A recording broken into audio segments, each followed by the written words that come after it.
All right, welcome to episode 2 of Yidam Torah Learning. Today we are going over the third parsha of Torah, which is Lech Lecha, the story of Adam and Sarai before their names get changed, and a bunch of basically the rest of the story happens. This is like everything could be a prologue to right now, essentially, because we start right away with God telling Adam that he is going to be a great nation, and that from him greater nations will be born. Well, and it's true. If you trace, Islam traces themselves back to this union between Abraham and Sarai with their first child. But ultimately, it's actually not going to be Sarai, right? It's going to be some Egyptian lady. But it is certainly interesting that the promises for great nationhood start now, but already mankind has been told multiple times to spread over the earth and conquer it.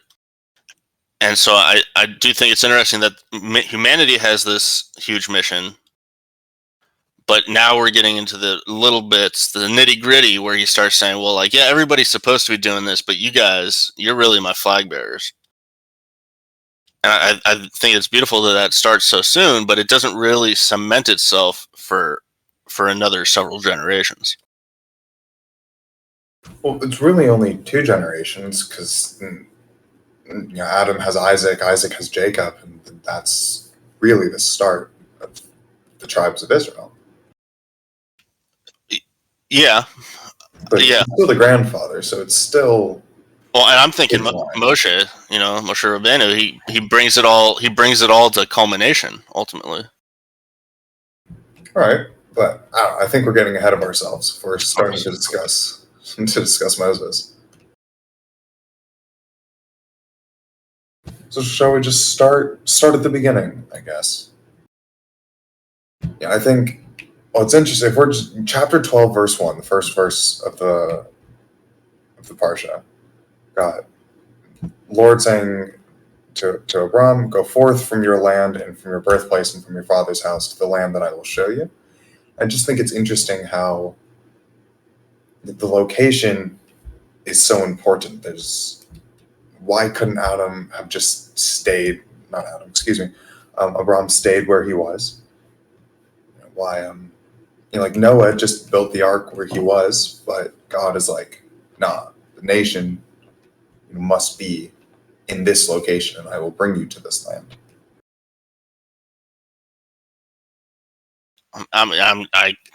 My gut response is gonna be getting ahead of ourselves, but in a lot of Deuteronomy it says, in the place where God chooses, right? The Beit HaMikdash that's God's decision to build that there, right? That's Hashem's decision. It's not Solomon. It's not whoever. That is Hashem's decision to build that there.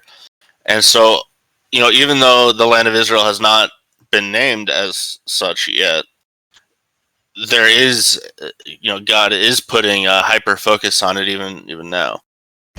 The reason I really wanted to bring this up is because something I think you talked about last time, but also just in normal conversations or dinner at the rabbi's house, is that Israel doesn't need to be a place, and that there is no diaspora technically, but here later in the parsha we have God laying out that Israel does need to be a specific location.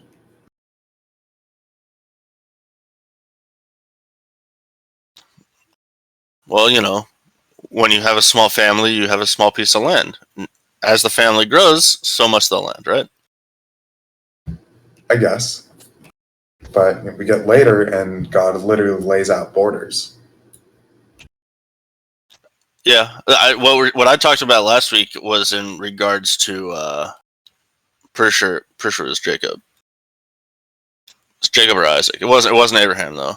So, it's not, I don't know. It's an interesting thing. We'll have to. We're even you are getting ahead of ourselves. That's true, but it's more so. It's mentioned right here. Like, why why does God need to move Abram from his current location? Why couldn't they have even started, now you birth Isaac here, and then move to the promised land?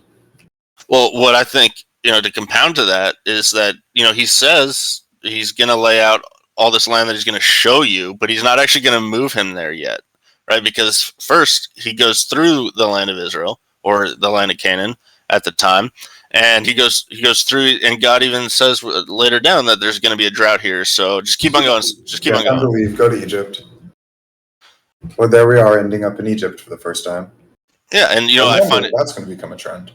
And also, Hashem says, "I'm going to show you this land," but also, this land is not yet the land of milk and honey, right? This land is going to be suffering for a little while before you can make it what it's meant to be.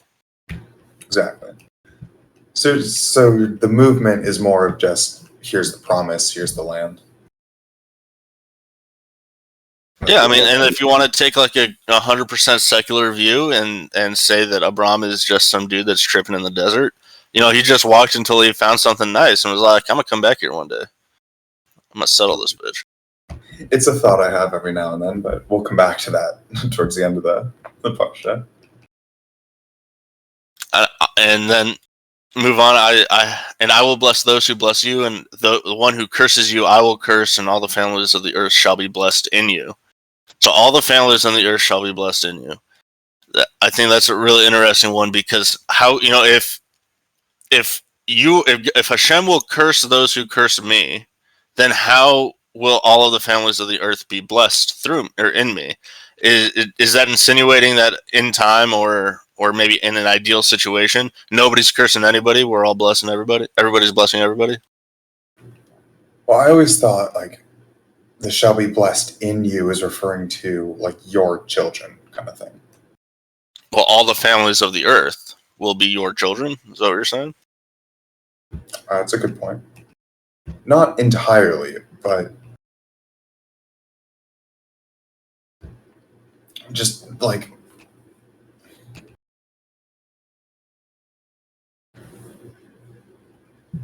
kind of everything comes together, and you get to this point where it's like those that don't bless Abram and his name like don't necessarily fall into this category that are families of the earth. They are kind of something else. I understand. By virtue of cursing, you have lost the blessing, and you are no longer considered a family of the earth. Exactly. And this is kind of the first step of the covenant between God and Abram is laid out right here. Another thing out of these two lines that I picked up on is how God is promising all of this stuff to Abram as like, I will bless you and I will make your name great and you shall be a blessing. Whereas prior in the last two parashot, a lot of what God had done had been for God's purposes. And here we kind of see the first time where God is performing a miracle directly for a person's sake.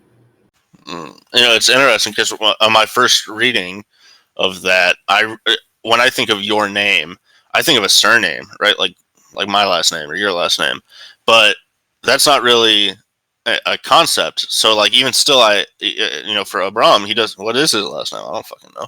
And so I find that interesting because I initially took it as being like I will aggrandize your children, but I think you might be right. He's saying no, I'll aggrandize you, which is interesting because that's ultimately later with Moshe. That's a crime.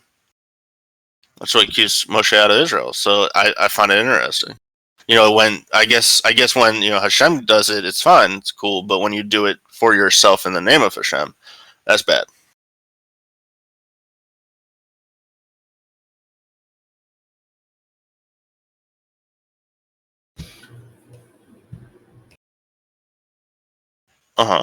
Sorry, repeat that last part. Some drama went down in the Hello group chat that I needed to check up on.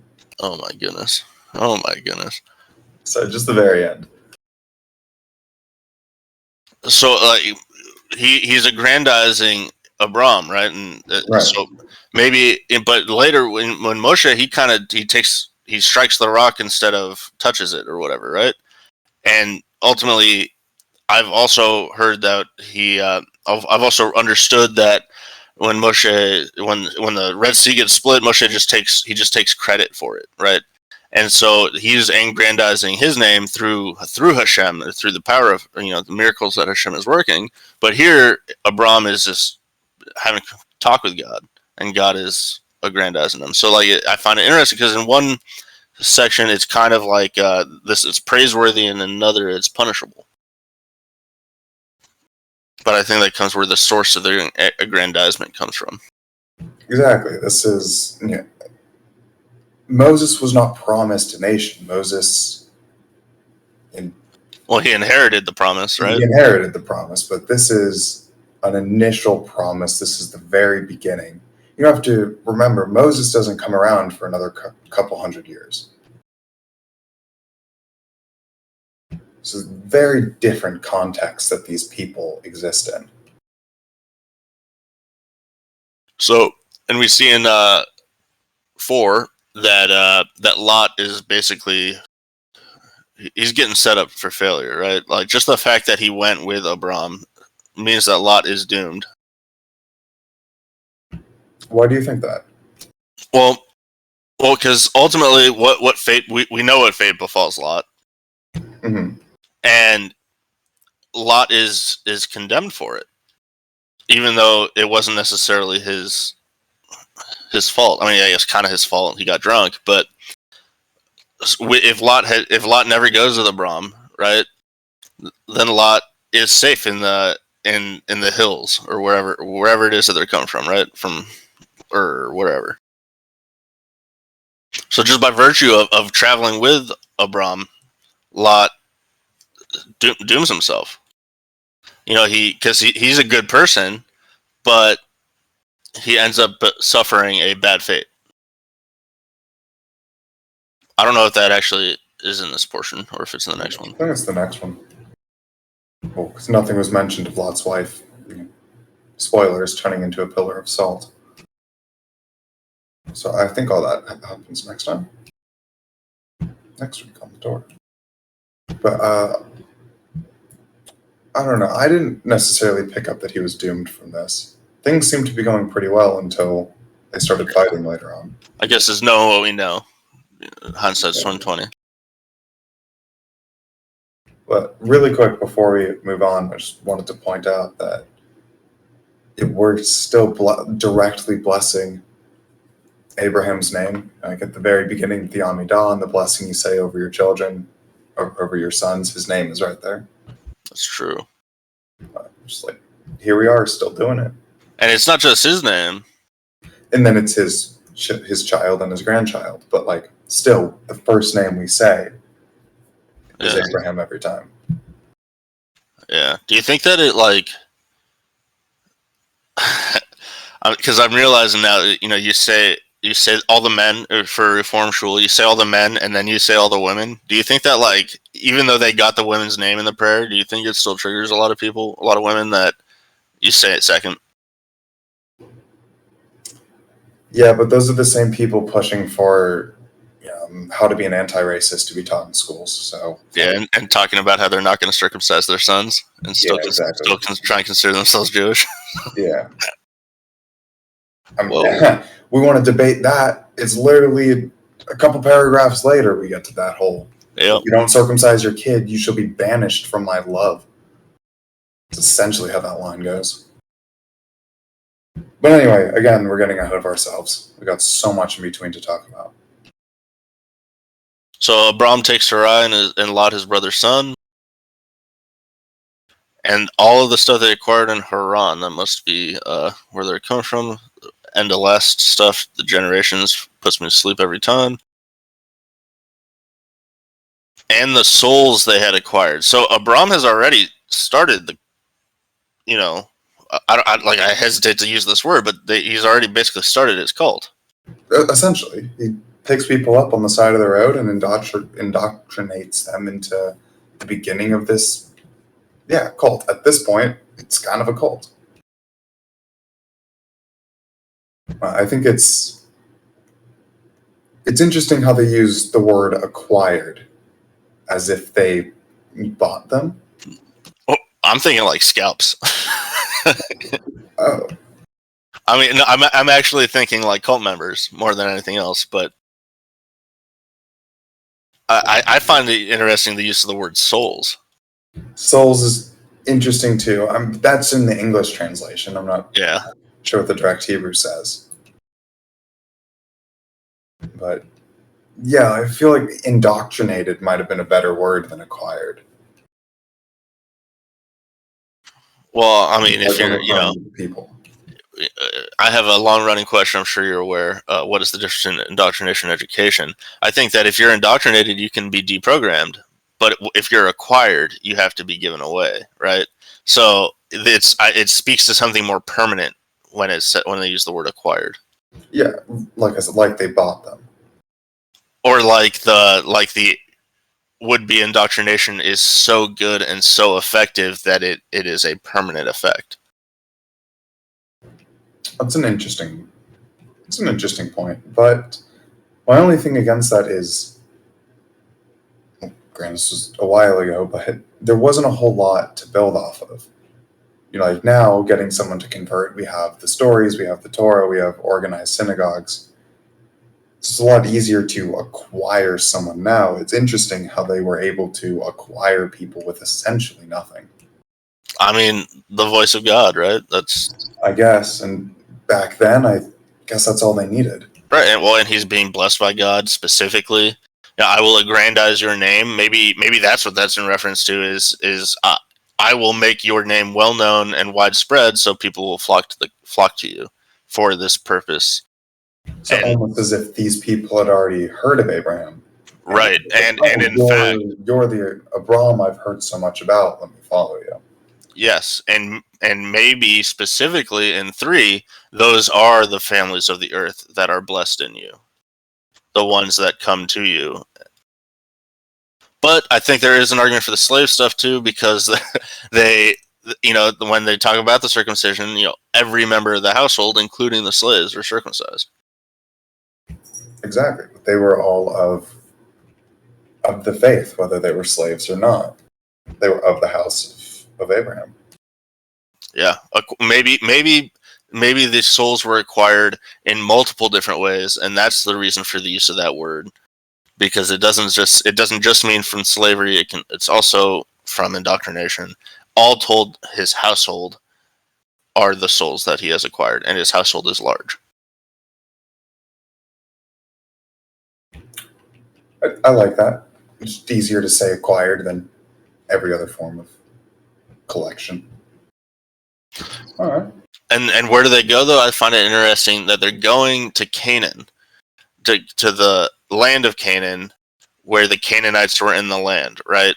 And I find that so interesting because the last we read about Canaan is that he got cursed by Noah, Exactly. and yet this place that God is taking Abram is future Israel, but currently Canaan. So how is it that a cursed people came to be in possession of what should be or what will be a holy and promised land? Their curse could be the knowledge that they were there first, yet they lost it. And they could Mm, look back and be like, we settled first in the Holy Land. We didn't know it was the Holy Land, and then we lost it. okay, I'm also thinking that what Abraham doesn't stay here at the direction of God. God sends him on to Egypt, right? So maybe their curse is maybe their curse has brought the land of Canaan or the land of Israel, or currently Canaan, like it is their curse that brings it the drought and brings it the famine and brings it the sodomy and brings it all this other debauchery and failure to really subsist. And it's that curse which for, ultimately is commanding God to do, as you said, to drive them from the land. And maybe do you think that maybe this is like an X marks the spot for God? wherever the Canaanites went is where Abram would be sent. Now that, I believe, is called deep lore, but it's certainly thinkable. It's almost impossible to tell, but it's a very interesting concept because anyone could have settled there. The fact that it is the cursed people is definitely interesting. It might be a catch-22. They settled there because they were cursed, but they were cursed, so they settled there. If I worded that right. Yeah, it's all working. It's a circular prophecy, but I mean, like, I guess curses should probably be a circular prophecy, right? Probably. Like they should always no way out of them. I was actually thinking, because I had a Jewish friend curse me. So what is that? What does that do? Like who comes out on top in that? I assume his name starts with a C and ends in an R. Yeah. Goodness, I'm sorry about that. That's wild. Yeah, he flashed his eye that he drew on his hand at me. No way. Yeah, it was funny as fuck. But just a curse on your house or anything specific? Oh, to never have children with Keely. Well, considering he also didn't have children with Keely, but had it with like another girl while married to Keely, I don't think he's in a position to make it. I know, dude. I know. It was funny. But if God is gonna, the one who curses you, I will curse. I mean, like, obviously I'm not Abraham, right? But I'm a child of him. So right. I mean, but so is he. So like, who's getting screwed here? You're not getting cursed. I don't know what's going to happen to his ass, but you're not getting cursed. Thank you. You're welcome. I'm glad I could be here for you. So moving down. So he is not promising Israel to Abram. No, at 12:7, he says, "To your seed I will give you this land." Yeah. But yet he builds an altar there for the Lord. So, nice of him doing the work for his children, but it's interesting to see his devotion. It's like, I'm not giving this land to you, it's to your children, who at this point, Abraham's already pretty much given up on having kids because of his age and Sarai's age, mostly. But yet he builds an altar there anyway. And to your seed I will give this land. He doesn't even have children yet. I don't think you just said that, but you might have just said that. Yeah, sort of. But yeah, it's all... Abram is purely going off of faith right now. There is none of the promises that God has made has been met yet. So some of them will be made soon, but he's promised riches, children, and yet he's received none of that. He hasn't even received the land that has been promised, saying it's going to his kids, yet he's still building the altar to God. But isn't the appearance and communication with God fulfillment of all promises ultimately just through the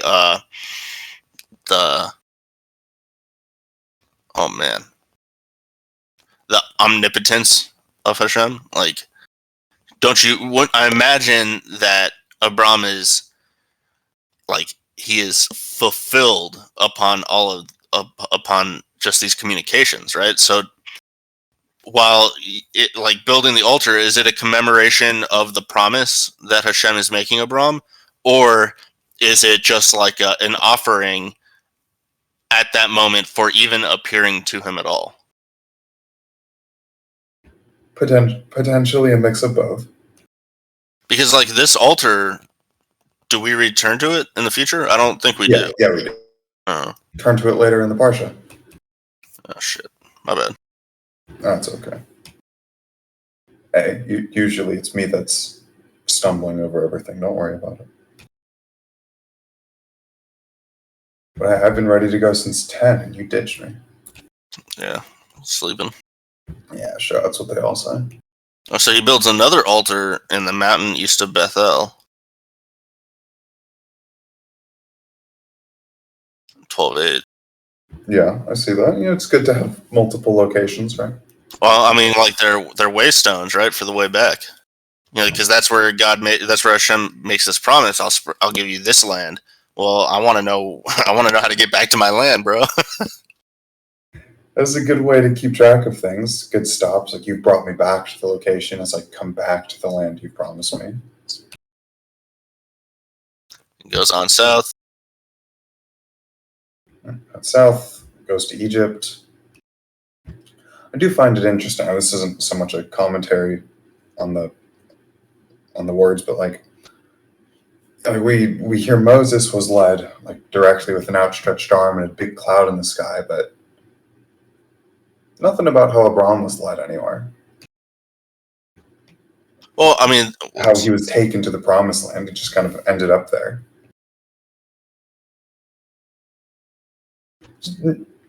Nothing really deep, just an interesting thought I had. It doesn't mention how Abraham was led. it just says, and Abraham went as the Lord had spoken to him. So it's just kind of like, yeah, y'all don't need. Well, maybe these instructions are actually They're verbal instructions potentially, but right, and so that maybe they do exist in oral Torah. I guess. But it's interesting that Moses and the Israelites got the big hand, and Abraham was just like, so first you're going to turn left at Main Street. Boy, that was a bad joke. You're going to get on Highway 1. So he goes on south, and I thought that God had commanded him to go on to Egypt, but I guess God just told him to keep on walking. Essentially, he just ended up in Egypt. Yeah. Yeah, there he was, and Pharaoh's princess saw her, and they praised her beauty, and then Pharaoh laid with Sarai. Well, you're definitely hop, skipping, and jumping. I mean, because before he ever gets there, right? God warns Abram that this will happen. He says, well, I don't see a warning from God. I just see. No, sorry, he just figures it out that it's going to happen. Behold, I know that you're a woman of fair appearance. So he's telling his wife that she's hot. Good for him. Yeah. And it will come to pass when the Egyptians see you, and they will say, "This is his wife," and they'll slay me and let you live. So please say that you're my sister, in order that it may go well with me because of you, and that my soul may live because of you. So I find this really interesting, because what he's saying is, if they think, in my opinion, if they think you're my wife, they're just going to kill me and they're going to rape you. But if they think you're my sister, they'll try to buy you from me, or they'll try and barter with me for your sake. So it's interesting because, when contemporary people think about traditionally what a wife is, they think, oh, patriarchy, and the wife owns the husband owns the wife, and blah blah blah. Whereas they don't necessarily see that same connection doesn't necessarily exist with brother and sister. But here, Abram is saying, look, they're just going to kill me, and they're gonna rape you. Yeah, but if I'm a single man, then don't got to worry about it. Or they'll try to buy you from me, right? Because please say that you're my sister, in order that it will go well because of you, go well with me because of you. So that's saying, like, yeah, they think I want them to think that you are a single woman, so that way they'll welcome me in, and we can barter and haggle, and I'll be welcomed. I mean, it's essentially a win-win. He doesn't die, and he gets a bunch of riches for it. And it's also, what's the other story? Ruth and Mordecai. Esther and Mordecai. Yeah, it's the same archetype, right? More or less, but they actually were uncle and yeah. Well, okay. Recently, there's been. Yeah, I don't know actually how recently, but it's been brought up that maybe they were actually married. And even if they were cousins, time and place, right? What was that? Even if they were cousins, that doesn't necessarily preclude them from have been married. Exactly, especially in that time. Yeah. So I do find it interesting that he basically says, lie for me. But like I said, it's a win-win. They get riches, he doesn't die, and I guess it's a win-win-win because Sarai gets to sleep with the Pharaoh. Or however you want to take that. Well, I see that she was taken to the house of Pharaoh, and he benefited Abram for her sake. So he gave stuff to Abram for her. So he basically is trying to buy her and that's where he gets like this huge ass dowry for her. But I can't imagine she was there for only a day. I feel like things happened. I mean, like, just because you can't keep your hand off your dick doesn't mean that that Sarai can't keep dick out of her vagina. Okay, when you get down to 12:17 and the Lord plagued Pharaoh, reading the commentary, it's written that it was a plague that made intercourse harmful to him. That's So it's probably a very brutal UTI. Or those spike traps that they deploy in sub-Saharan Africa. God, I don't. It writes it as he was stricken with the plague of Rahathan, which sounds like a disease. I'm thinking a pretty bad UTI. But I think the coolest line is where it says, according to something, Sarai would tell an angel, she would say, strike, and he would strike. And whoever Sarai wanted to be struck with this disease or plague was just literally at her fingertips.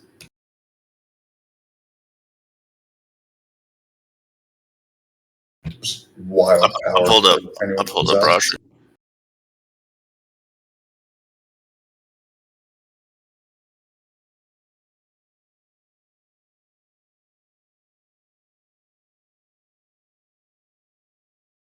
Interesting. I mean, the Pharaoh's going to be having sex with lots of people, right? So, I mean, like, I can make a hypothetical that says that, maybe he's trying to have sex with her, and she's all like, "No, fuck off," and he's all like, give me that pussy," and she's all like, "No, strike," and then he's like, "Ow, my dick hurts," and then he goes off to one of his other harem, right, and takes out his rage on her. It's possible. I feel like this story happened over at least a week, and that some amount of something happened, whether Sarai liked it or not. I think it happened. Well, clearly she did not, right? Otherwise, there would be no plagues on account of her. And just by being forced to live as though she was part of his harem, like, that's got to be painful in its own right. To an extent, but like the plague could have come at any time, before, after, during.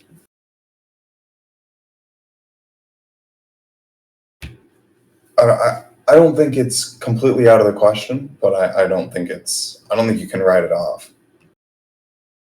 Yeah. I mean, like, and you can, if you take your perspective, he benefited Abram for her sake, so he's just like, yeah, let me buy some of that poontang, and he did, and then later, God, through Sarai, or through the angels, through Sarai, punishes the Pharaoh for basically maybe this is like trying to outline that, yeah, you shouldn't be paying for sex. You shouldn't be buying wives like this. Or I don't know.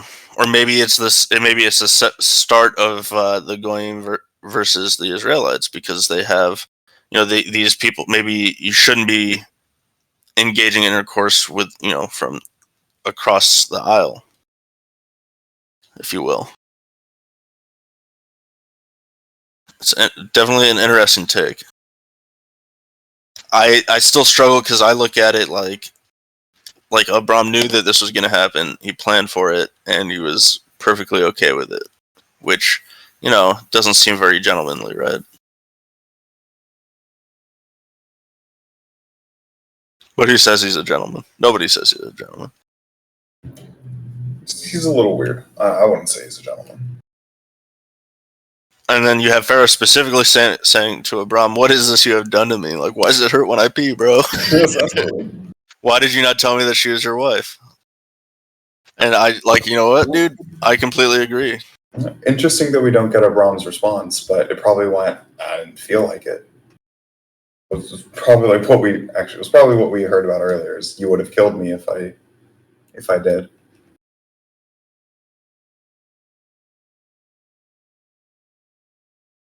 But it's still interesting we don't actually get Abram's response. Yeah. And when he says take her and go, apparently Rashi says, go and do not stay because the Egyptians are lascivious, and whose issue is the issue of horses. The Egyptians come like horses. Yeah, easy to piss them off. It was better for them to just get up and go before anything happened.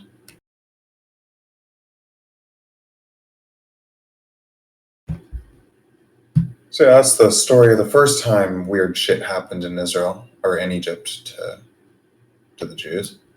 Yeah, and he comes up with all of those riches. Just like God had promised. Baruch Hashem. God had promised riches, and they were delivered. And this is kind of the first time we see God's promises to Abraham being delivered on. You will be rich. By virtue of you and your wife, you will birth a great nation that will be rich, and by virtue of him and his wife, they are now rich. Yep, laden with cattle, silver, and gold. Literally laden, like it was a burden to them how much wealth they had leaving Egypt. Yeah. Like, it's not meant for just them, it's meant for them and their children. And he just says, on he went on his journeys from the south and until Bethel. So I wonder if that's a straight line or if they wandered around for a while. Probably irrelevant. Yeah, it's hard to tell where Bethel is, but the journeys implies that other things maybe happened. Oh, so this Rashi has a very interesting. He says that he actually went the exact same route that he came, and he went and lodged in the inns where he had lodged on his way to Egypt. And Rashi says this teaches you etiquette, that a person should not change his lodgings. So he probably stayed at the cheapest lodgings on the way down when they were poor, and still again stayed at the cheapest lodgings on his way up, even when they were rich. They could have afforded the big 5-star hotels, but they chose not to. And well, actually, Rashi also says suggests, he doesn't actually say this, but he suggests that on his way down he couldn't afford his lodgings, so he accrued debt, and so on his return he pays off his debts. Yes, and still stays at the port. That is good etiquette. It's like he knows the riches aren't for him. Yeah, and he goes right back to the altar, just right like I back said. to the first altar. Yep, there it is. A lot of shit packed into the first two aliyot. That's wild. So Lot also has a bunch of and tents. So when it says tents, I think it means people. And he got rich because he was going with Abram. But their possessions were too many for them to dwell together in Canaan. So typical goat farmers, they're fighting over land and pasture. Right. I think it's also interesting that they were essentially so rich that they couldn't live together. I don't think, the way I interpret it is that it's not that the land couldn't provide, it's that they just had too much. It wasn't a virtue of the lack of land, it was just too many animals. I don't understand how those things don't go hand in hand. Like, if you have too many animals, the thing that is limiting whether you have too many or too little is how much land you have. It's a dependent variable. Like, you can... Are you suggesting that literally every single inch of Canaan was filled with animals? Not like that, but like the land... the land at a hard value could support 10 goats, right? But then coming back from Egypt, Abram and Lot have 18. Uh-huh. So there was enough land for 10 goats, which 10 goats is plenty. Let's say each of them Abram has 10 and Lot has 8. There's enough land only for one of them. But they came back with physically too much for the land that they were in. I think it's more of a testament to how much wealth they came back from Egypt with. But I mean, this wealth was delivered to them by God. So why would God direct them to live in a land that could not support the riches that He's delivering to them? Or are you suggesting that it like sets up for the separation of Lot and Abram? Definitely a bit of both, but I think it more leans to it does set up for the separation. I think there's also something that can be pulled from 13:10, where when Lot sees Jordan and that it was entirely watered, meaning there was a lot of land for a lot of goats, that the two of them probably could have lived together in Jordan. I see. I think I see what you're saying.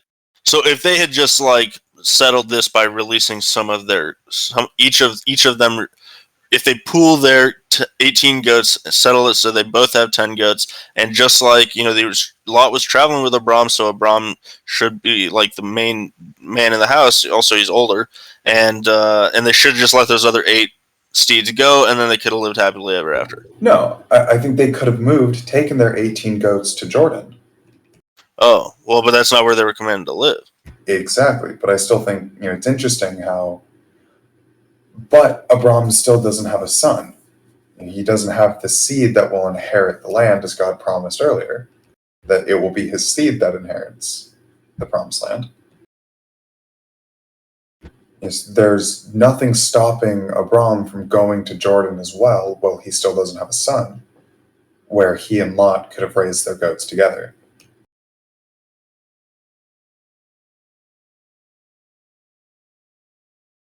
Well, I mean, I think there's a reason that every Yid says next year in Jerusalem, right? So we all want to be there, whether we are so Abram isn't necessarily the inheritor of that land, right? But that's where he's gonna want to start it and make it thrive, right?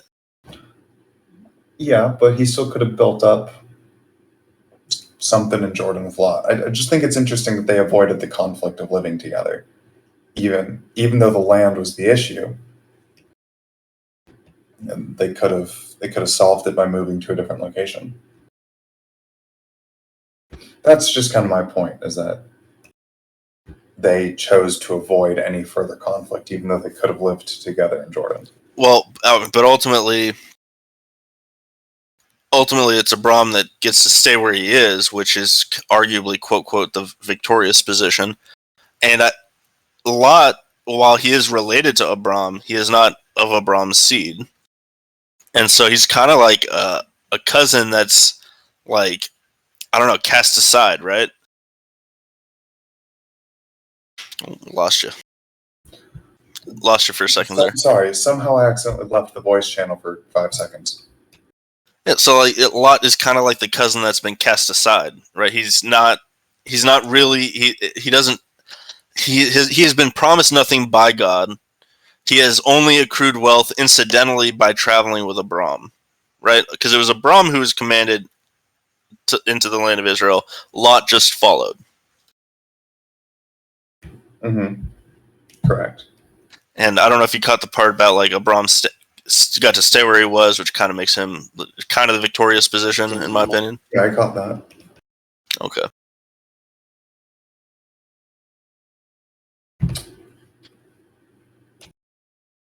Well, in fact, shit, dude. Rashi's, and there was a quarrel. Rashi goes right into Lot, since Lot's herdsmen were wicked. I'm not sure how we're meant to infer that. Mm-hmm. It was just like Lot's herdsmen probably were more upset about that they weren't following possibly the chosen guy, the one that God's talking to and promising the land. But I think like the issue, a lot of it seems to come down to just the lack of space that they were they were in. It's possible that Abram's cattle and such were being treated better. It doesn't necessarily state where the wickedness stems from for these guys.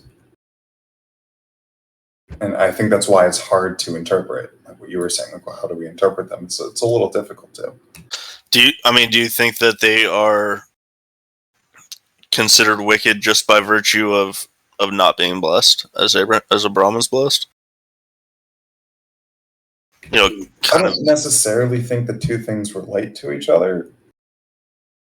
Yeah, I mean, me either. But like, I'm trying to discern where Rosh is getting this from, and it kind of sets up a dichotomy. The sun and the moon is also another dichotomy, or excuse me, the darkness and the light is one that they try to set up. But I didn't necessarily agree with that one. But it does suggest, and they responded. So there's oral Torah that basically says, look, Abram doesn't have any kids, so Lot is going to be his inheritor, and therefore it's not robbery. So therefore, us using Abram's land now is a-okay, because eventually he's going to die and Lot's going to take his place. I think that's what makes them wicked.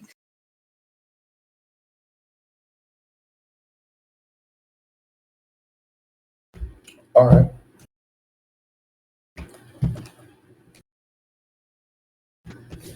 Yeah, that pretty much sums it up, I guess. But it's just interesting because, like, the answer to our question is apparently in oral Torah. We don't really know what's all there, though. However. Yeah, it's brutal. What a shame. This is why we got to get a yeshiva, bro. It's a lot of work. Yeah. I mean, hey, my Wi-Fi is already a yeshiva.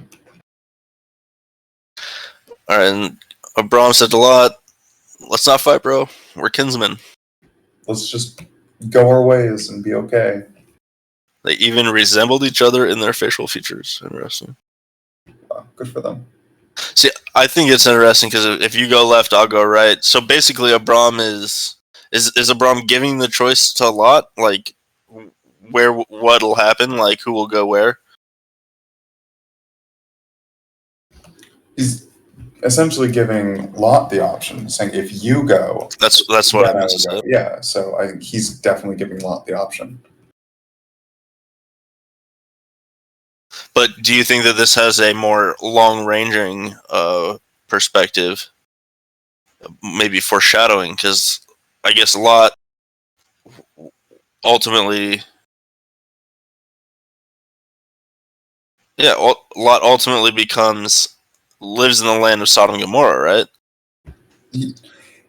Kind of that he settles outside, and then eventually he ends up in the land. He assimilates into that culture, basically, yes. Right? And now you have them saying, if you go left, I'll go right. Basically, when you devolve into this debauchery, I will be on the puritanical side of it, and I will, with God's help, raise hellfire in your land.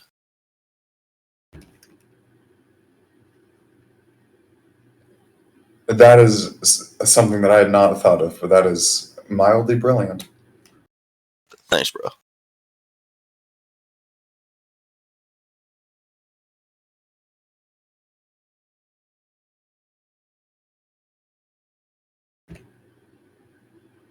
Yeah, that's pretty good.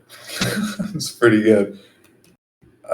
I wouldn't have necessarily thought of it as foreshadowing, and I wouldn't even know if in the original writing it was meant to be foreshadowing, but with that thought now, it definitely comes across like that. There's definitely just kind of like a hidden aspect to that. I like it. Thank you. But and Lot, he goes and he sees he's going into some nice quality land, right? Sorry, if you'll give me just 1 second.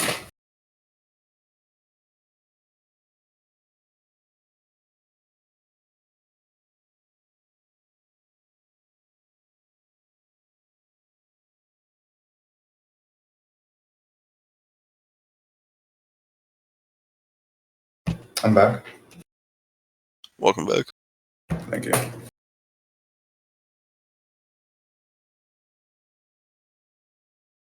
You were saying? Well, I'm on 13:11. Lot chose for himself the entire plain of the Jordan, and Lot traveled from the east. Meaning he went west into Jordan. That doesn't make sense. Right, that's exactly. That's wrong. That's backwards. Hold up. Let's see what does it say in the Rashi? He traveled from the sides of Abram and went away to the west of Abram. Yes. Hence, he traveled from east to west. Right. Yes. So how did he end up in Jordan?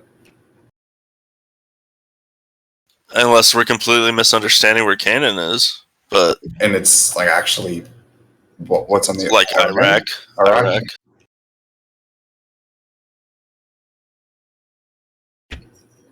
But I feel like this needs a Google search. Yeah, because that doesn't make sense. Because at that point, like Egypt isn't south of Iraq; it's southwest of Iraq, significantly west of Iraq.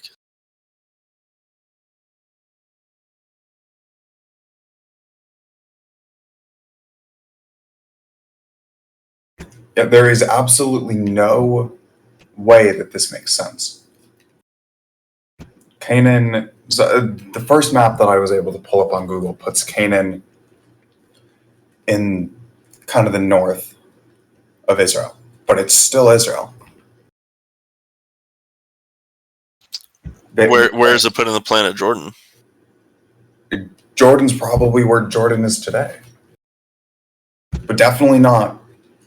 Or is it west? You have the tiny sliver of Israel, and then it's the Mediterranean. Or is the entire plain of Jordan the watershed of the Jordan River, which is on both sides of the river? I guess maybe if there's because there's nothing here about how he's crossing the river. At least not yet. Yeah, I don't think there are.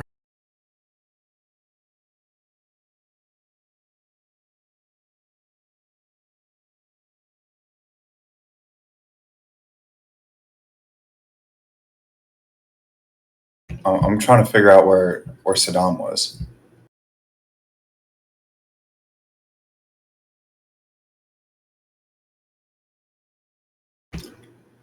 Doesn't really look like we have a general idea.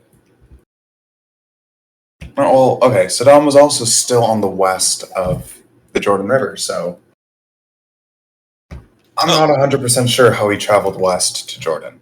Well, no, that's what I'm thinking. That like he's up there. They're up in the hills, right? Like the Golan Heights or something, and then like traveling west is really traveling south. I guess I don't fucking know. But if Saddam is on the west side of the river, like maybe they're only traveling like 20 miles, right? But they're still traveling west. But you can't really go west into Jordan. That's just where I'm confused. I mean, me too. But that's because we in contemporary times have the River Jordan as the border between so much stuff, and it's in our minds, from the river to the sea, all that jazz. And so that's why when we think of the Jordan, we're not thinking of the entire watershed. We're just thinking of the River Jordan demarcating this border, which he does later. If not in this parsha, but in another parsha, God does that.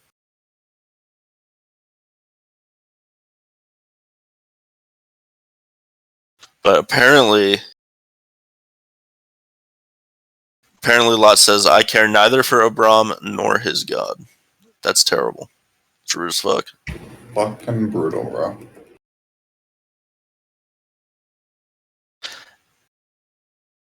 And Lot pitched his tents until Sodom. So I think that means outside. Yeah. Well, and ultimately, like, because he had all this cattle, ultimately it sounds to me like he kind of moved himself into the city of Sodom and let his herdsmen and his cattle roam around outside of it.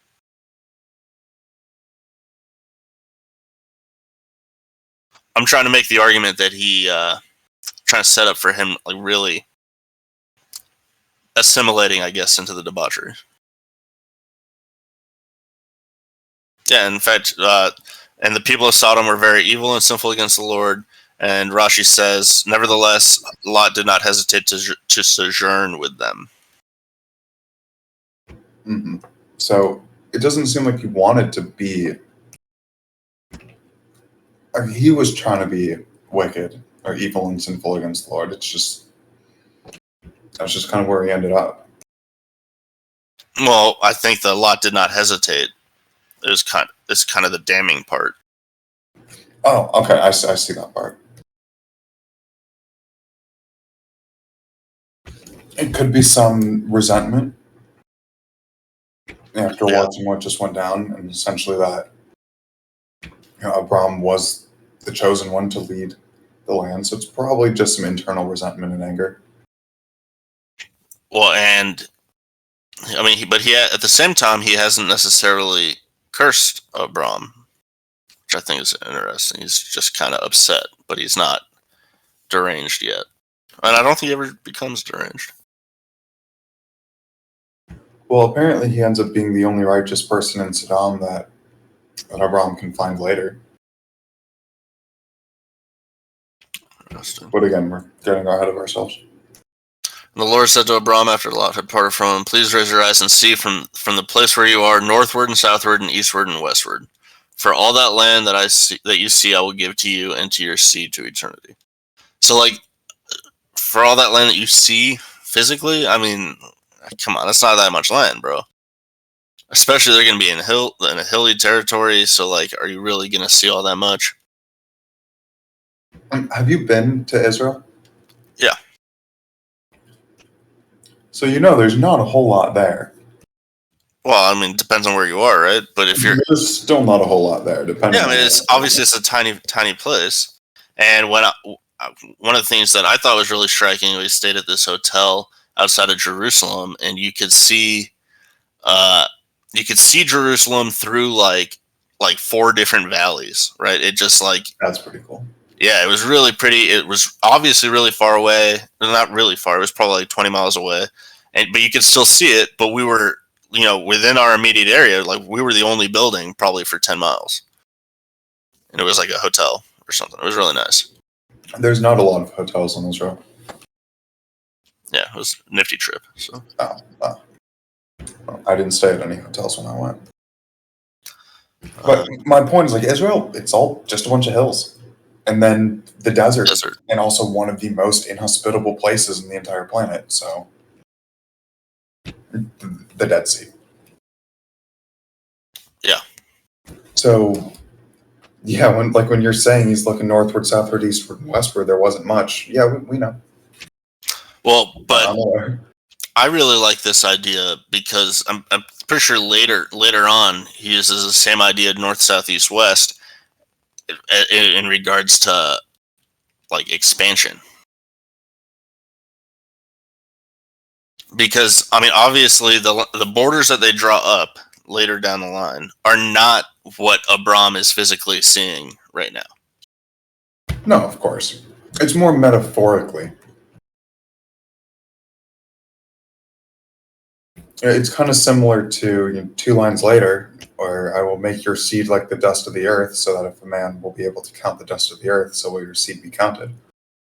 Essentially, it's intangible directions, like it's northward, southward, eastward, and westward, but until you can truly see the ends of your boundaries, well, your boundaries no longer exist. Like, even though there are borders laid out, it's kind of just metaphorically, this is your land.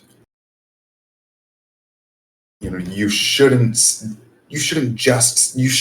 the end of it from where you are. I'm gonna reword it, actually. It's basically, if you could see all 4 ends from where you're standing, then your land is no longer the land.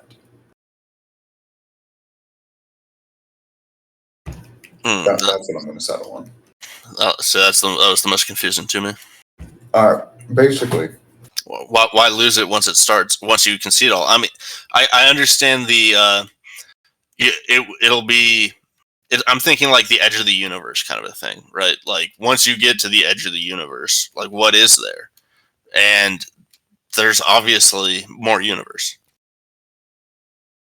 right. Like there is no edge of the universe. There's just more. And I think that's kind of what you're suggesting. And who knows? Maybe I'm wrong. Maybe there is an edge of the universe. Well, that's a different book club. Not for the Hasids, man. But right. Well, not for the Chabadniks, rather. What did the Chabadniks say about the universe and shit? Oh, bro, they just see God in all of it. That's all they'll say. Okay. They'll just be like, "Isn't it beautiful that God did that?" Yeah, it is. But I think, and I want to say, it's going to take a little dark turn real quick. But for all the land that you will see, I will give to you and to your seed to eternity. So what happens if the seed gets wiped out? It won't. And that's exactly what 16 says. We're going to live forever, bro. Essentially. We will be as numerous as the dust of the earth. Sucks now that we're so small that we are one of the easiest countable religions, but yeah. Oh well. It actually kind of reminds me. I'm reading this. The Rashi, it says, just as it would be possible for the dust to be counted, so will your seed not be counted. But I mean, like, there are ways to count the amount of dust on the earth, right? And shut up. But I'm sorry, but like there is, and but at the same time, like fundamentally, you're right. It is infinity amount. But like I said this at shul the other day when the rabbi's son did the services because the rabbi was out, and basically I asked a question, he gave an answer, and my response was like, "Oh, so it was in regards to authority." Because that week's Torah portion was about, the authority for the rabbis coming from, the Bet HaMikdash. And I said, well, if there is no more Bet HaMikdash, then how are the rabbis getting their authority? And he went on to say something. And I said, well, okay, well, basically, like there's, even though some infinities are larger than others, they're all still infinity. And that's kind of what's going on here, right? Like, even though, yeah, there are ways to count the dust on the earth, it's still an infinity amount. And even though there are larger infinities, this is still an infinity. And that larger infinity, by the way, of course, must be God. Of course. All right. All right. So you think that the Jewish people are destined to explore the stars and yeah. There's lots of shows about like space exploration, and some of them will include religions, right, from Earth, and like Star Trek abandons all of them, right, or they do weird cults instead. But there's another show, and they brought on like a whole bunch of basically Christians and Confucians and Mormons, and Mormons were the odd religion out, but like really it should be Jews. Jews are definitely fuck yeah, dude. The most recent successful like mission to land on an asteroid was done by Jews in Israel. It was done by Israelis. And look at us, we're so cool. I know. I mean, we're American, but whatever. Technicalities. Yeah, and I definitely think that shit, yeah, dude. I mean, especially like I'm sure you have similar. Well, I don't know. Maybe you buy into the whole Thanos nonsense, but like I think that humanity is destined for the stars. Like I think it's going to happen. I think it must happen. I think it's necessary for a lot of reasons. Population pressures for one of them, and if I'm sure that there's going to be some Jews that want to be the last people left on Earth because they want to be in Israel no matter what. But I think that a lot of Jews are just going to be like, yeah, we need to make sure we survive. And so they're going to effort to get into the stars. Because genocides happen. Genocides happen. And we're even shown right here in this Parsha that, Abraham comes to the promised land and then instantly leaves. And then he comes back. He goes in poor, leaves poor, and comes back loaded and ready to conquer. So there's always the option of returning. Exactly.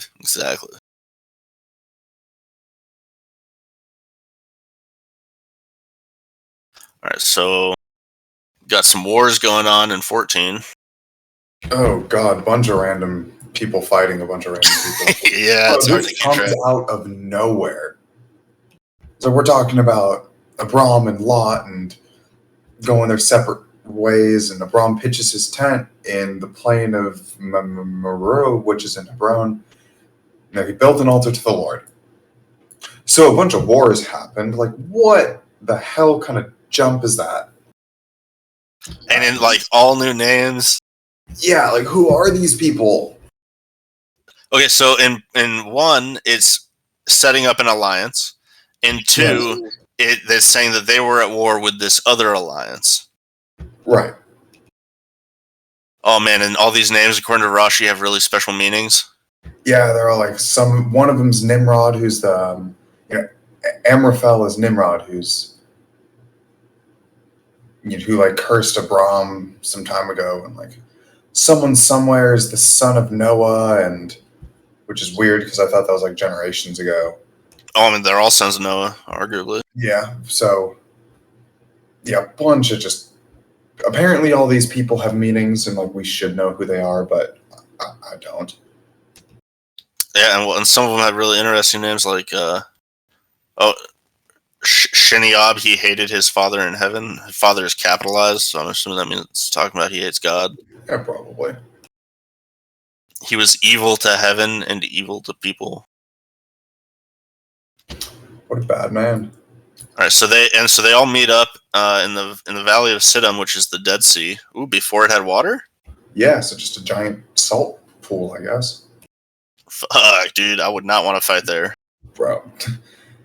It's bad enough going in the Dead Sea with a cut. Imagine getting cut there. Oof. At least it'll be sterilized immediately. Ah, there we go. Silver linings. Yeah, nothing like God. Imagine fighting a war. It's like now fighting a war in Death Valley. Yeah. Well, even worse. The Dead Sea is the lowest point on the planet. It's just filled with water, which is definitely helpful. But oh, that must have been brutal. That's like Lord of the Rings level fighting brutal. Yeah, it is. It's actually like Torah level fighting brutal. No big deal. All right. Touche. All right, so they're still fighting each other. I'm down on 6. Still fighting each other. Yep. I feel like there's so much here that we could learn. Too much of this is going over my head. Like this is, and I said this last time, like this is what they don't teach you in Reformed Day School, is that there was all these wars fought.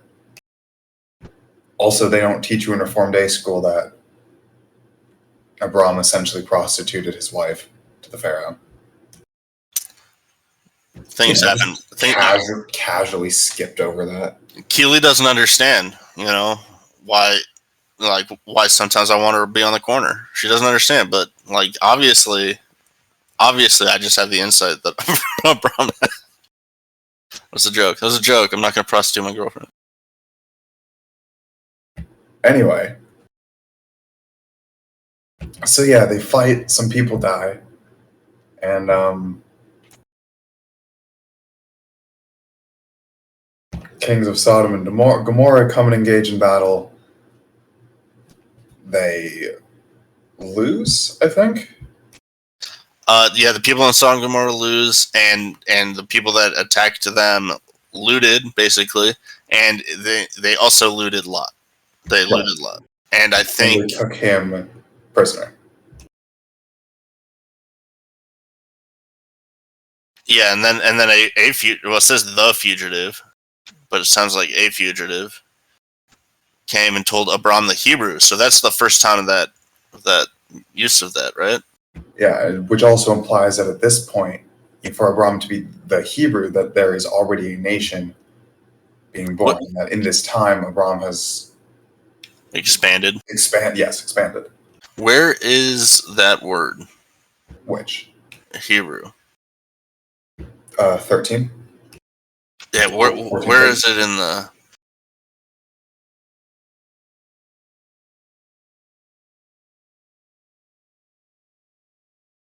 Like In the Hebrew, yeah. I think it's the. I think I found it, but it is not spelled the way I expect it to be.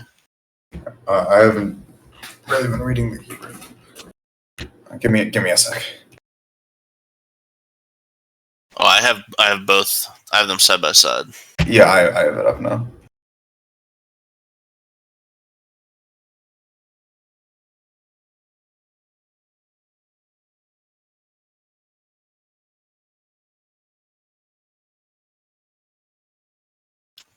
Yeah, I don't. Oh, I'm reading the wrong verse.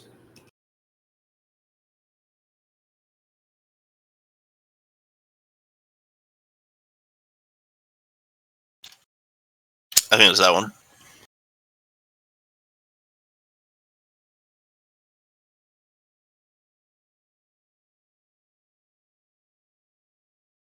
Ha'ivri seems to be how it's written. Yeah, That would. The vowels throw me off, to be perfectly honest. You know, La Avram, Abram, Ha, I mean, the. So the Hebrew, that would be. Okay. Cool. I know Hebrew. No, like actually in Hebrew is called Ivrit. So this is very close to it, and just maybe an older version of Ivri without the taf at the end. Okay. But it's when I was in Israel and I asked one of my counselors on the Torah, who they were all Israeli, like what was it like hearing the Torah in their native language? And he said, well, it's sort of native language, but it's like if you were to go see a Shakespeare show. Like, yeah, it's English, but it's not the English you speak. So there's a lot of differences. Interesting. Rashi says that the Hebrew comes so called because he came from the other side of the Euphrates. Interesting. I have no idea how those relate. But we did identify the right word. So, yeah, anyways, he comes, he complains to Abram. Oh, yeah, it's right there in the it's right there in the Rashi. That's freaking stupid.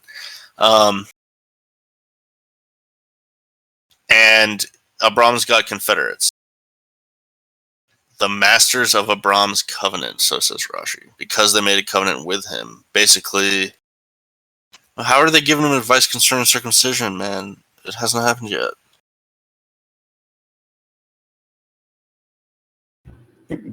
Maybe it's like advice later when it actually happens. Well, this is the Rashi. They're allowed to foreshadow in the Rashi. Yeah, but he says that they're called confederate because they have made covenant the covenant. So I guess this is the Torah kind of giving foreshadowing, saying that these are people who will go on to be circumcised. It's also kind of another example of maybe that the Torah was written by 4 people, and that someone already thought it was mentioned, or his part was cut where it happened before. Bro, they gotta fire their editors, bro. Bro, when we finish or like read a lot more, we can start talking about the different writing styles, because I've kind of started to pick up on a couple of them. So anyway. So Abram's all like, we gotta get vengeance, bro. Yeah, they took Lot, and so he grabs his boys. 318 of them. 318 of them, or potentially one person if you want to subscribe to that theory in the Rashi, which is odd. That it was Eliezer all by himself. Eliezer alone, which like honestly is something I wrote down. I'm not sure which is worse. Abram taking 318 soldiers and killing everyone. Like out of nowhere, like surprise, we're entering this war and we're about to slaughter all of you. Or if it's just Eliezer just coming and swinging. Yeah, or one man coming in and killing everyone. Like, what is worse? Well, I'm not sure. So I think the 318 number is really interesting because if that, let's just assume that that's like literal, then what does it say about the armies of the day and all these so-called kings? Like, were the kings fielding armies of like 100 dudes and like just destroying, like, and were the cities, quote quote, they were destroying really only like 300 people strong? It's very possible. Yeah, I mean, there's great nations in the context of the day. When you think about how small the human population used to be up until basically 2000. That's true. Well, until like 1870 is when the boom started happening. Okay. Oh, damn. I like the foreshadowing with he pursued them until Dan, and Rashi says there he became weak, for he saw that his children were destined to erect a calf there. So what I find really interesting is that that's suggesting that that's not he pursued them out of the land, out of the Canaan, and into Jordan, right? Because now they're no longer in Israel. Mm-hmm. Well, if it's destined to erect a calf there, that's probably the golden calf, and that's Right. Sinai. Yeah. But also, I'm just going back to 14. It's like those born in his house, 318, and he pursued them. It's saying he specifically, not and they.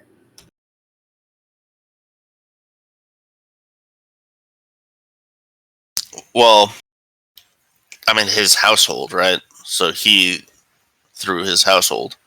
All right. It could also be referring to Eliezer. Eliezer. Which, again, I'm not sure which is scarier to think about. Right, and you know what? It's interesting because it just says he armed his trained men. He doesn't say They never say that those trained men actually go. Maybe he just armed and fortified and sent Eliezer out to do his thing. Yeah. And this was also back in the day where wars were, two armies meeting on the battlefield, the kings talking, and then sending their strongest men out to fight. It's true.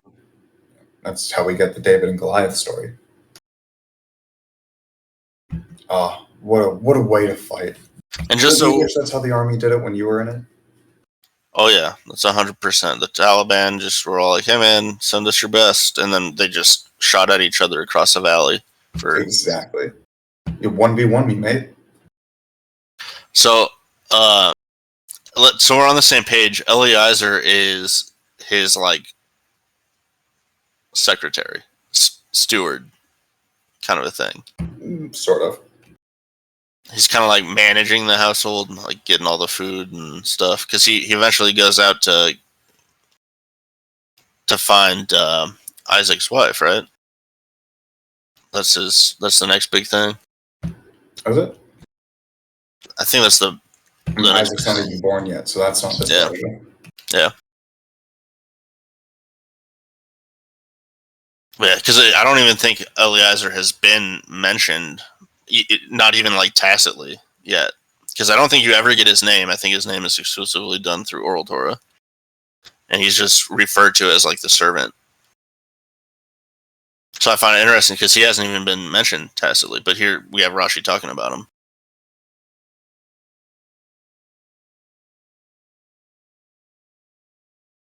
But then you have in 15, and he divided himself against them at night, he and his servants, and smote them. Mm-hmm. And he pursued them all the way into Syria.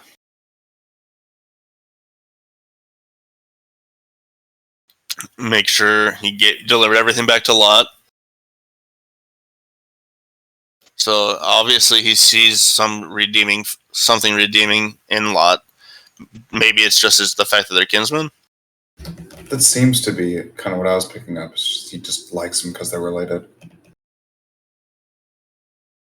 They didn't part on good terms, so it's hard to tell. And then all the kings of Sodom and the surrounding area basically celebrate Abram. But here in 18, very interesting. And Melchizedek, the king of Salem, brought out bread and wine, and he was a priest to the Most High God.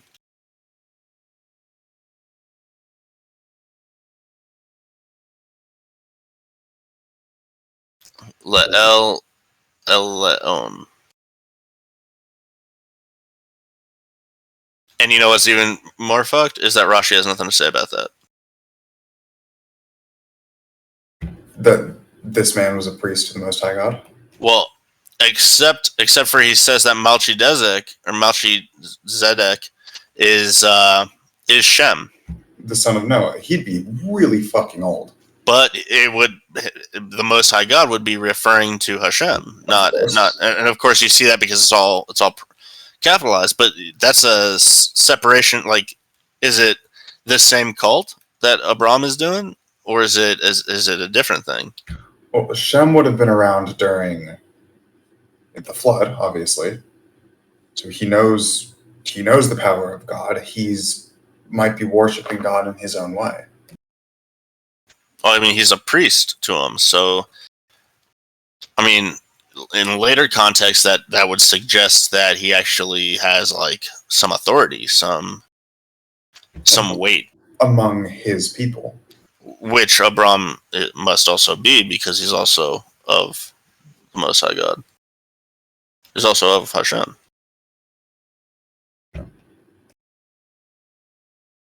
No, it's hard to tell exactly what Shem was up to. I mean, it would seem that it was probably just his own religion. Rashi says that he basically suggests to Abram that there will be food sacrifices necessary because Abram hasn't done any food sacrifices yet, but he will soon, or his children will soon go up to do food sacrifices. And he blesses Abram in the name of God.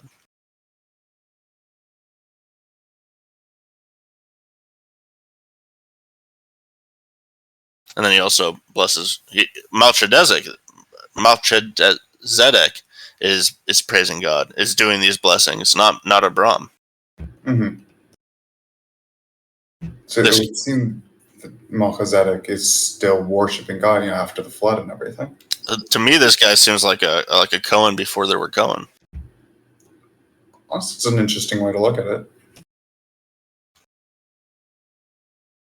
And kind of like how, like, Jacob's tribes were separated, and then even like the Levites were even separated once again.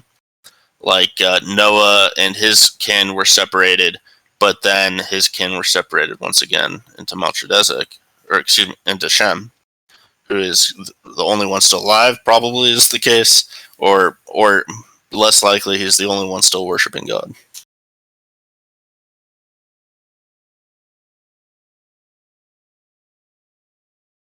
And then, by the way, he demanded payment. Good for him. For the blessings. No, Shem demanded payment from Abram for the blessings. Yeah, a good Jew. Okay. Sorry, real quick. There's a Hillel officer meeting at 4:30, so we gotta be done by then. Lols. Have fun dealing with that drama. Thanks. What drama? Whatever drama you said happened earlier. There wasn't really drama. I was just talking about something. Oh my god, you're such a melodramatic. All right.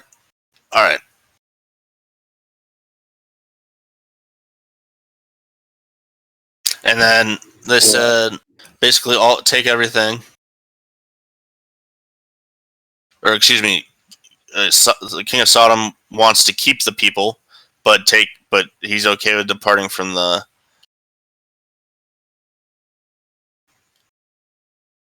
Yeah, give me back the people only.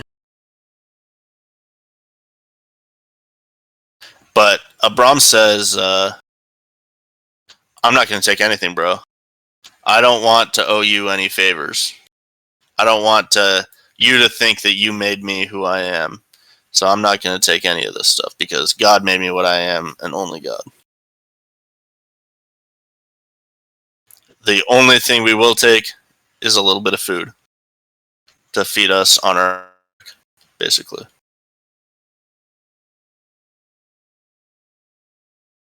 And then God comes and says, good job. I'm going to make your reward exceedingly great.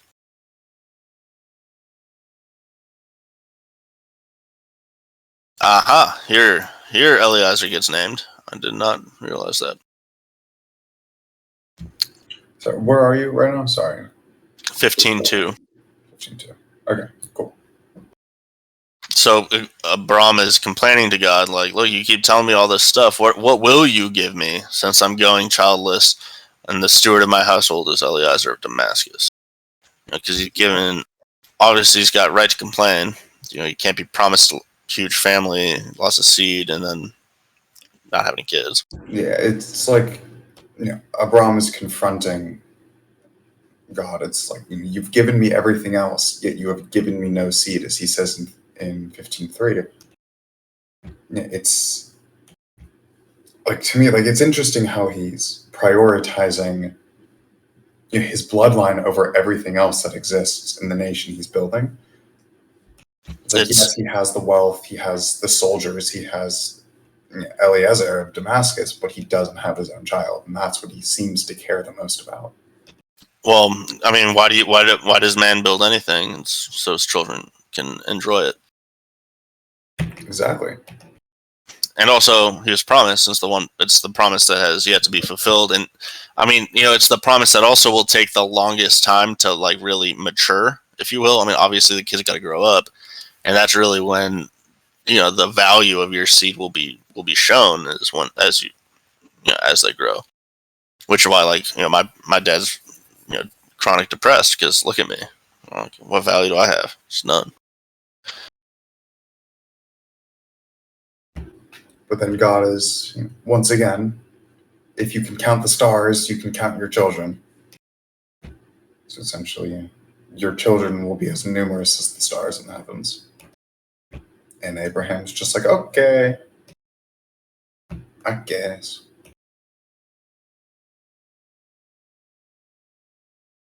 I mean, that's essentially how that goes. And then bam, we get first animal sacrifice. Yeah, something about some birds. 3 goats, 3 rams, a turtle dove, and a young bird. Specifically a pigeon, he says. I guess it's a pigeon, yes. Interesting. And he placed each opposite his mate. I don't know how you do that if you have 3 of them. Yeah, I was thinking about that too. I mean, like, is it? I don't know. Is it like 2? No, because it's 3 calves, and 3 he goats. So I don't understand the mate, not dividing from the mate. Rashi says the phrase "and he divided them" means that he divided each one into 2 parts. So maybe its mate was its other half. Yeah, I guess.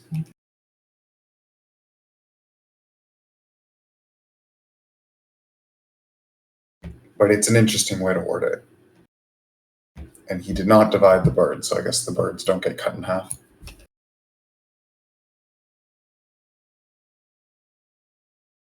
Then we got some vultures or whatever came in, and Adam's like, nah, fam.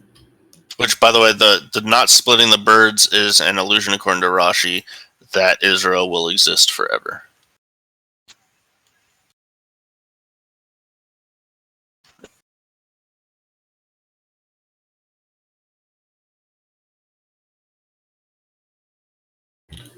Interesting thought. I'm not sure what to say to that. So then he does the sacrifice, and then he takes a nap.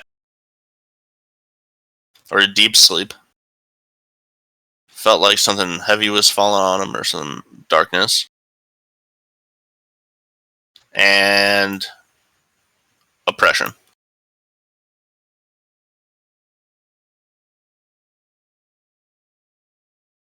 Yep, they will be slaves for 400 years. Which brings the question, if God knew that they were going to be slaves for 400 years, why did he suddenly choose to intervene after 200?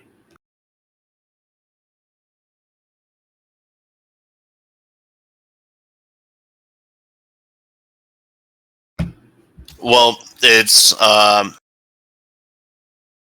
because,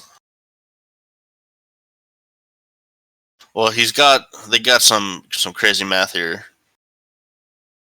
Isaac was 60 when Jacob was born. Jacob, when he went down to Egypt, said, "The days of the years of my sojournings are 130, which totals 190, so 130 plus the 60. And then they were in Egypt for 210, which makes it 400. So he did wait 400 years. It just that the slavery started significantly sooner than we think it should have." Gotcha. Okay. Then I'm an idiot. I mean, I don't know, man.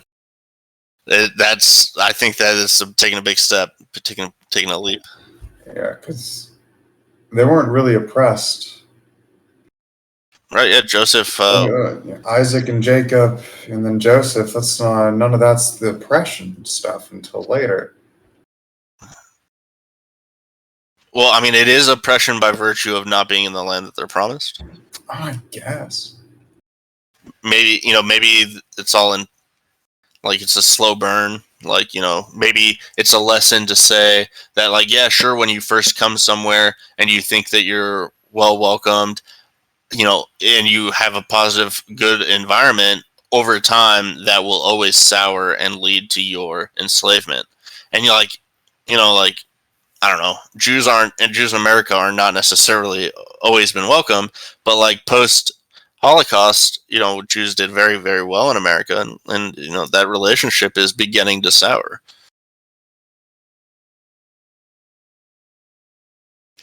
Ominously.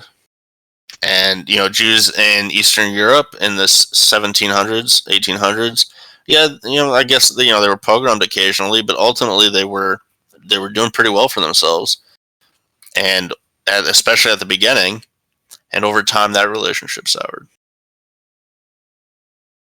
And even the kingdoms of Judea and Samaria, they started off strong, and then over time they got driven out. So it's like it's a lesson saying, like, yeah, Jacob, by our standards, Joseph in particular wasn't necessarily oppressed, but 4, 5, 6 generations down the road, they're all slaves.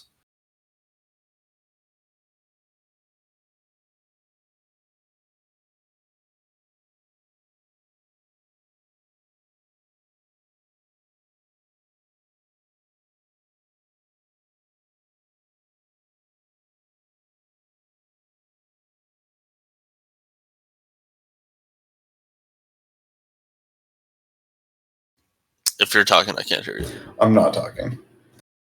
Okay. Sorry, I got lost again. What verse are you on? I was talking about 13. And then Rashi has that huge commentary about the math. Oh, you're still on the math. Okay, sorry, I had moved on.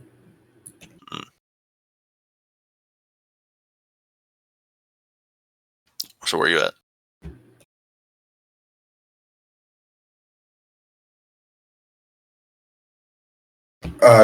Sorry, I'm trying to do 5 things at once. Ella's trying to talk to me in the hello group chat or in the officer chat. It's a mess. Responsibilities.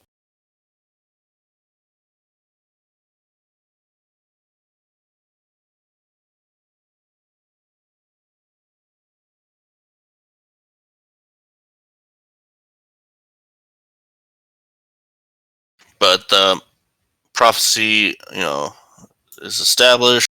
Talk about 4th generation. Once they've been enslaved, it'll be 4 generations. So he gets all that while he's dreaming.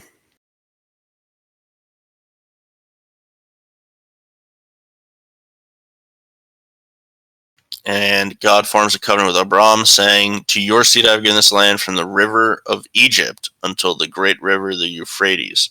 So that's significantly larger than the modern state of Israel.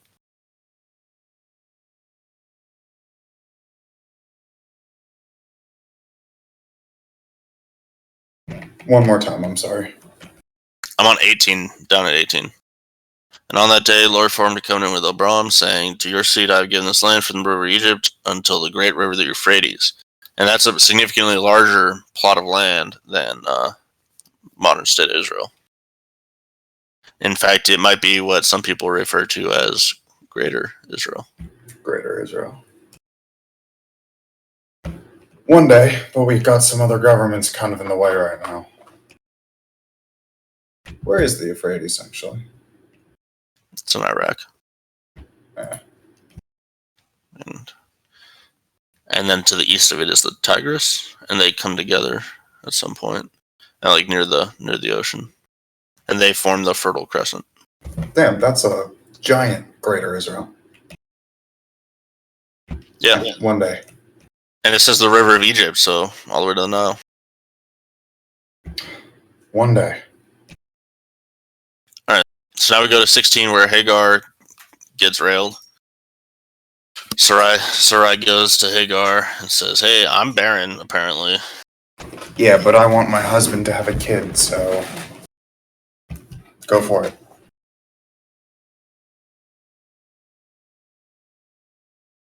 And so she does.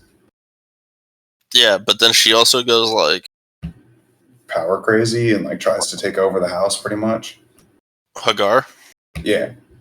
See, like in just the reading, I don't see that, but like, well, I guess her mistress. And her mistress became unimportant in her eyes. She's like, yeah, I have a kid with your husband, and you're not important to me anymore.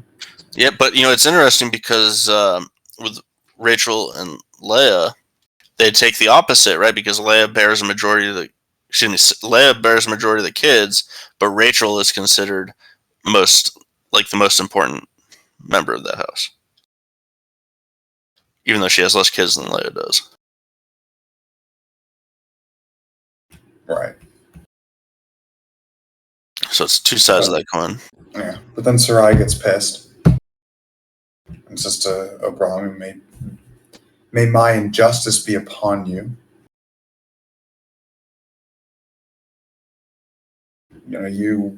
I gave you my handmaid, and you had a kid, and now you don't.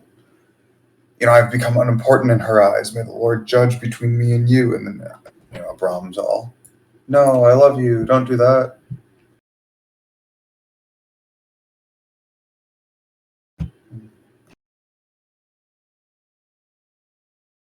It doesn't seem that Abraham really it doesn't seem that Abraham gets angry or like starts looking at Sarai differently. Yeah, just the handmaid does. As a handmaid, I guess. I mean, I understand Sarai's anger in the sense that Abraham's letting that happen, but still, Abraham's just like, no, I still love you. Send her away if that's what you wish. Well, but it was still your idea to have all this happen.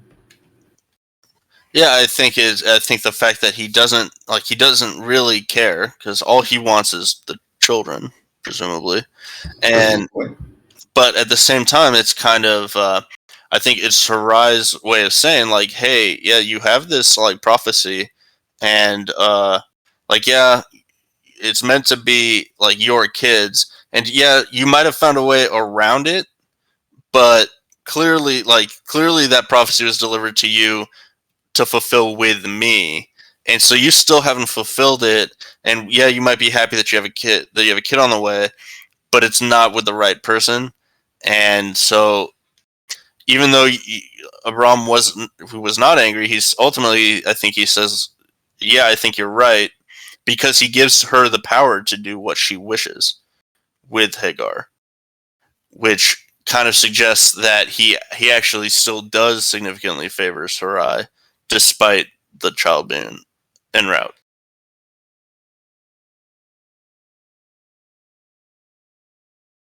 Mm-hmm.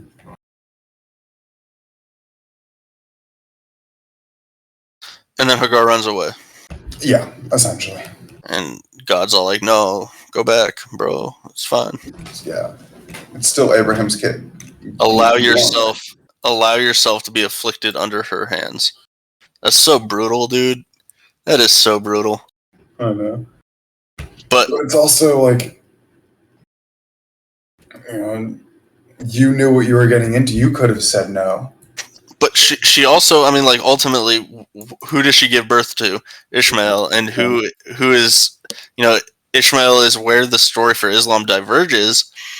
And then you even have the God saying to Hagar, "I will greatly multiply your seed, and it will not be counted for abundance."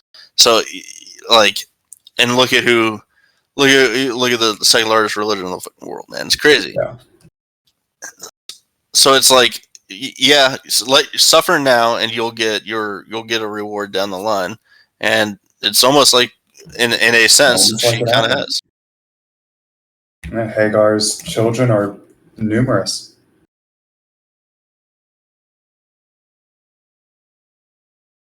And he will be a wild donkey of a man. Yup. So then some shit happens.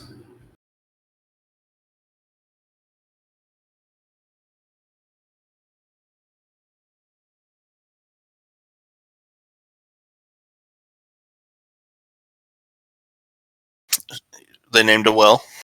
Named a well. And Ishmael was born. And Abram was 86. So he was 75 when he set off from Ur. And it has been 11 years.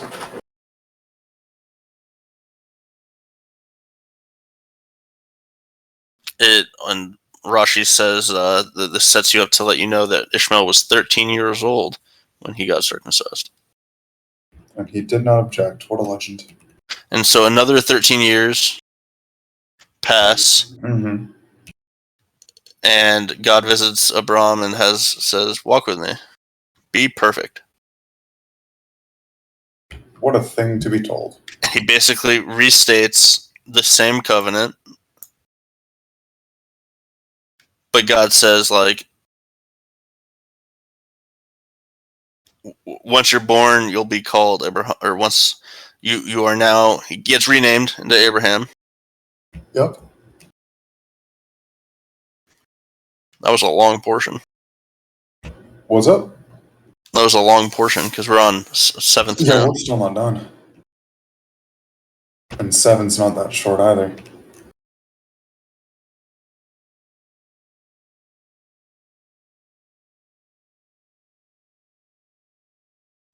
Yeah, he goes on to establish the everlasting covenant by telling him to cut off the tip of his dick. I mean, that's not what circumcision is, but you know what I mean. Yeah, it's got to be real frustrating, though, for Abraham, because it's not the first time that this promise has been made. It was half fulfilled 13 years prior.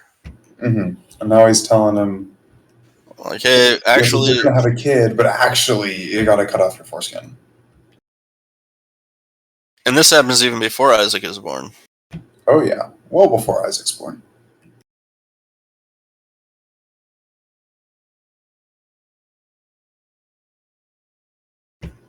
So what a wild thing that we do. There's no real reason for it, like, other than it's a sign of covenant.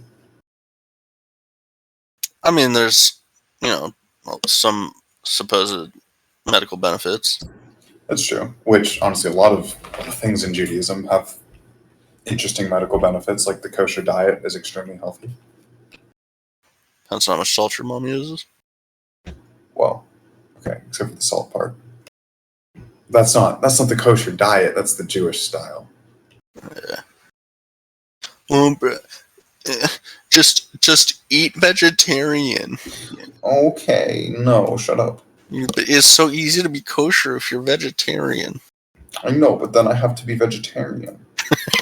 Then it'd be even skinnier. Fucking weaker.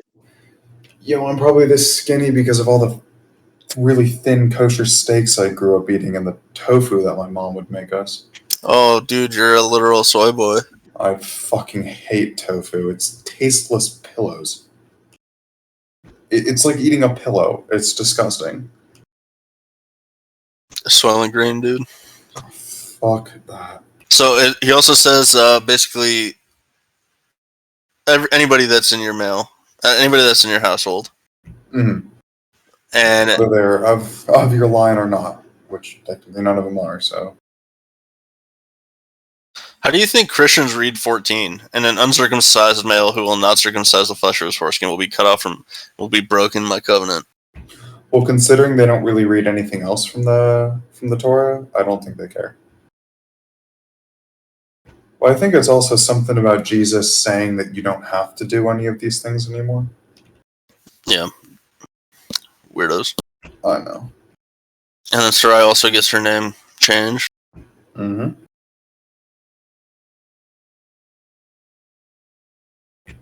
And then it does. And then she's going to have a kid. Yeah, and Abraham fell on his face and rejoiced, and he said to himself, will a child be born to one who is 100, and will Sarah, who is 90, give birth? The answer is yes. Yes, apparently. And then it happens. Yeah, and in fact, Abraham says to God, if only Ishmael will live before you.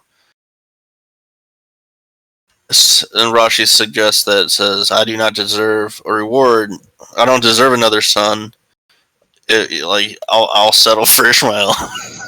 That's harsh. And everyone's like, no, dude. And God's like, no, dude. You're going to have another kid. You're going to name him Isaac. Yeah, I'm going to name him for you. Look, boom, half the hard stuff done right there. And he even says, I will establish another covenant with him. Promises on promises on promises. I mean, it's nice that he delivers, but it certainly takes a while. So actually, according to Rashi, that covenant, that phrasing of that word means that the covenant of circumcision shall only be given to the seed of Isaac, meaning that Ishmael is not obligated for circumcision, which is interesting because Muslims do circumcise. Well, a lot of people circumcise now anyway. Well, right, but they do it for religious purposes. Oh, interesting. It's one of the things we got in common, dude. We all got our dicks cut. So then, yeah, Ishmael has 12 kids, very similar to Jacob having 12 kids. Yes. Interesting that we see 12 pop up in very similar fashions. And just saying, I'm going to make him great, Abraham. Ishmael's going to do just fine, but really, I care about your other kid. Yeah. It's the one I promised to you and your wife. You know, Hagar's name wasn't changed. Yeah. Yeah, she's not the mother of nations. Nope. She's just some.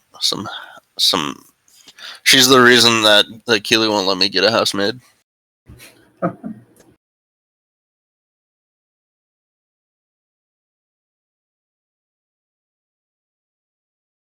So then what happens? Abraham Abraham at this point cuts off everyone's foreskins. At 99 years old, my man circumcises himself. Ow. I wonder what that recovery process was like. I've known some 20-year-olds that got circumcised. Oof. Yeah, every single one of them has said it was the best decision they've ever made. Yep. I mean, I don't remember the times when I had mine.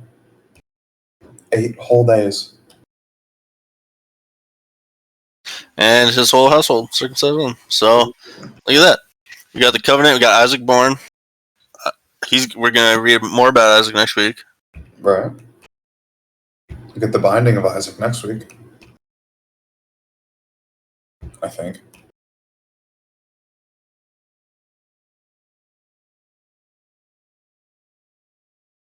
Yeah. And don't forget, the worst part about being circumcised is having to go to the doctor every month to get it trimmed. Could you imagine? For real. That'd be fucking terrible. All right, well, I'll try and make sure I'm awake on time next week. Yeah, or whenever we do it. And also have done the reading better. I'll read it 2 times this week. No, bro, you're good. You're good. I will try to not be distracted by a bunch of Hello group chat towards the end. It was fun. Well, anyway, thank you everyone for listening. Nobody I did. doubt you did, but thank you anyway.